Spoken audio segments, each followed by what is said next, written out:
Welcome to Subatomic Workshop.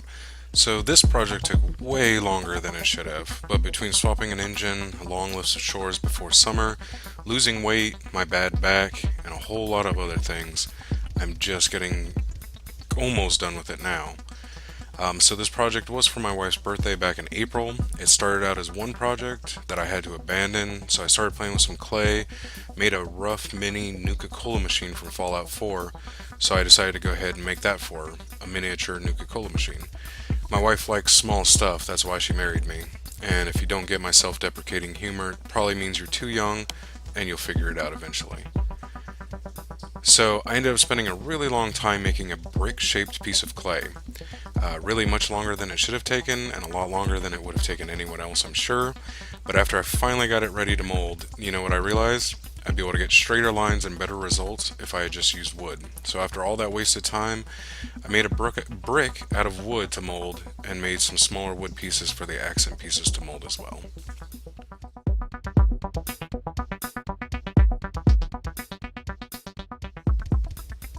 And there was only one piece I couldn't make out of wood easily, and that was the screen at the top of the machine, so I went ahead and made that out of clay.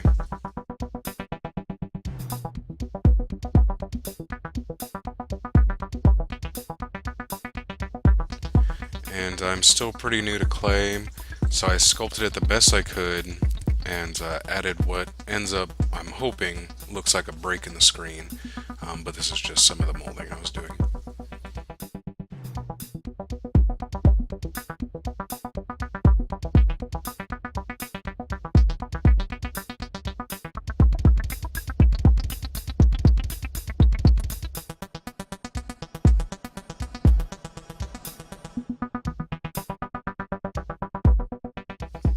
I then poured the molds for the pieces, and I do have other videos more on mold making and resin casting.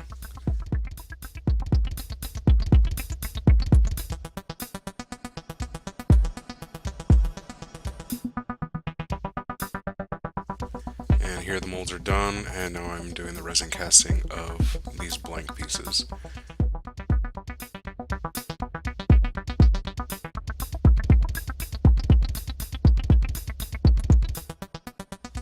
And now to explain why everything is square and rectangular, I thought it would be easier to make basic shaped molds that I could then use my other tools to shape, and I could possibly make similar shaped miniature items from these blanks.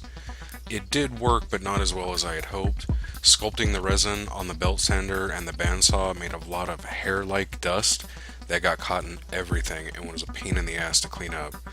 I think shaping some MDF and molding that probably would have been easier, but definitely if you do use this method, make sure to use a vacuum, respirator, and clean your tools very often, as the resin shavings will jam them up really quickly.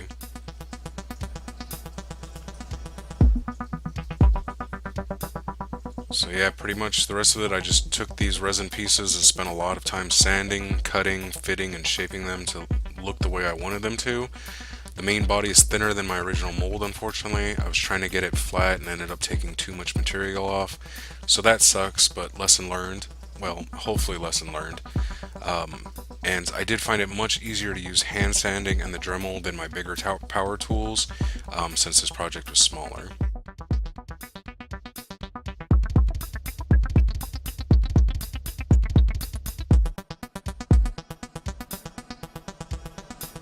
Oh, and super glue. Be careful with the damn super glue. I glued the stupid thing to my mat, and I tried a bunch of stuff to get it off. Finally, I just had to pry it off with a chisel. I left some pretty deep gouge marks in the cutting mat, but it'll live to fight another day.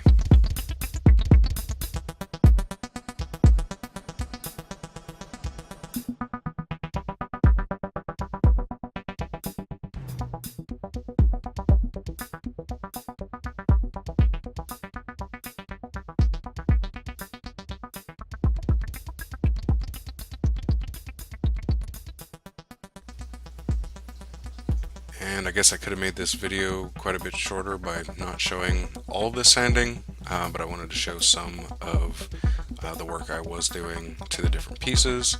So this is just a bunch of sanding.